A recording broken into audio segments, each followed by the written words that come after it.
everyone, my name's Austin Bavrix, and this is from Pre to Post Production at austinvfilms.blogspot.com. Hi everyone, I know it's been almost 2 weeks since probably more, almost 3, since I've done a video blog. I apologize, and unfortunately I really don't have much to say in this one, so I don't really know why I'm doing one, other than to talk about a new project I'm working on, which is called Aisle 7. That's the working title. I'm not telling you the real title because it's just so good. It is about a man named Jake. He's in his mid-20s. He just finished high school, or graduated from college, and he works in a grocery store. Yeah, so it's gonna be a show about a grocery store and all the crazy antics. Since I work in one, I figured I might as well do a mini-series on one. I hope to do 12 episodes in total, but it may be less, it may be more. Well, season 1, 12 episodes. It's coming at you. December. Christmas. December. Yeah, okay. But, alright. Okay. I'm going to show you guys my lighting setup. It's really simple today. And my mic setup, which is right above me. Okay, zooming out.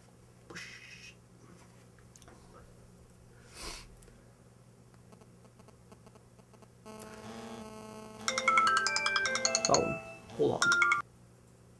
I just took my phone call, and now we're back. Okay. Lowell Omni has like a 420 bulb in it, or a 500 or something. It's a lot of light. My lens is stopped down to 8. Yep, f8. It's quite a bit. And if you had an adapter, you'd be fine. And I'm going to actually rant about that in a second. Anyways, so it has like a pink gel on it. It's like a Moroccan or something they call it. You can see it over my shoulder. And it also has a frosted, half frosty gel. I don't know. My other Omni has a silver umbrella, which I've used in a lot of video blogs. It's easier to diffuse light that way. I find if it's a close setup like this, especially this is like an interview style setup, so you can have it super close. Like it's maybe 2 feet away from me right now, which is pretty close, and that about the same. Above me, you can see it right here, is my microphone. It's a Rode NTG2. I bought it a couple years ago. I'm having a cold. It works great actually for audio, and it's on an impact boom stand. I used it for my China ball. You can see that in the behind the scenes photo. And make sure you watch Code 1060. It didn't get chosen for the Barrie Film Festival, but I still had fun doing it, and I learned a lot, and I don't want to ever do that again all by myself. It's too much work, and the overall quality of the project was lowered because I had to do it all by myself, and it was rushing around. But yeah, and behind me, I like doing this. I just have my desk lamp, and you can see it does brighten the room up a bit, especially the background. It comes over the top there. Yeah, that's that. That's my lights. We're zooming in. I'm going to rant for 2 seconds about 35mm adapters and the effect. I'm going to rant for 2 seconds about 35mm adapters like the Lettuce, SG Blade, Cinemec, G35, Brevis, all that good stuff. There's a lot of light loss, I guess, but there really isn't. If you're working with the Lettuce, it loses half a stop of light. And then whatever lens you're using, so probably the slowest lens you'll get will maybe be like 3.5. If you're using 4, you probably got ripped off, because I wouldn't use that. My fastest lens is a 50mm Nikon 1.4, f1.4, and my slowest is a 2.8, which is a 24mm, and I have an 85 as well, which is a 2. You don't lose that much light, even though everyone will say that, oh, worry about lights, worry about lights, worry about lights. You can get a pretty decent image with your camera and a 35mm adapter on. I use a Lettuce. I'm not using it today.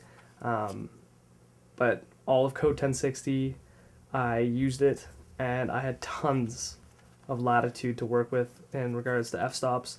Like I had my lenses stopped down to f4, so I had a little bit of less depth of field, because if it's wide open, you're gonna have so much, and everyone knows that who's played with depth of field on their camera. If you have your lens wide open, your depth of field could be fractions of an inch, and that really does suck in terms of focusing. Because right now it's at 9.6. I can stop down almost, 9 stops of light, which is a lot. And if I had my lettuce on, it'd probably be at 5.6, f5.6. So if you want to get an adapter, obviously you should have some lights, because lights are what make movies, and yeah, and just play with it. Don't worry about, oh, how much light am I going to lose? I need the fastest lens. You really don't. You'd be fine with an f2. Just light properly and expose your shots well, so that way you have enough latitude in post to color correct. Okay. Watching, guys, my name's Austin Vavrix from pre to post production at austinvfilms.blogspot.com. Next week I have the week off, so I will be filming a little short, me and my brother maybe, just some funny stuff, and there'll be a few tips in it when I get around to it, but right now I gotta go. So stay tuned next week, and please watch Code 1060. Leave your comments on Vimeo or on the blog right below. Leave the comments, and I will get back to you guys if you have any questions at all. Look at the behind the scenes photos, because there's a bunch of good stuff there in regards to lights and camera moves and all that stuff. So if you enjoy it, comment. If you don't, comment. Have a good one. See you later.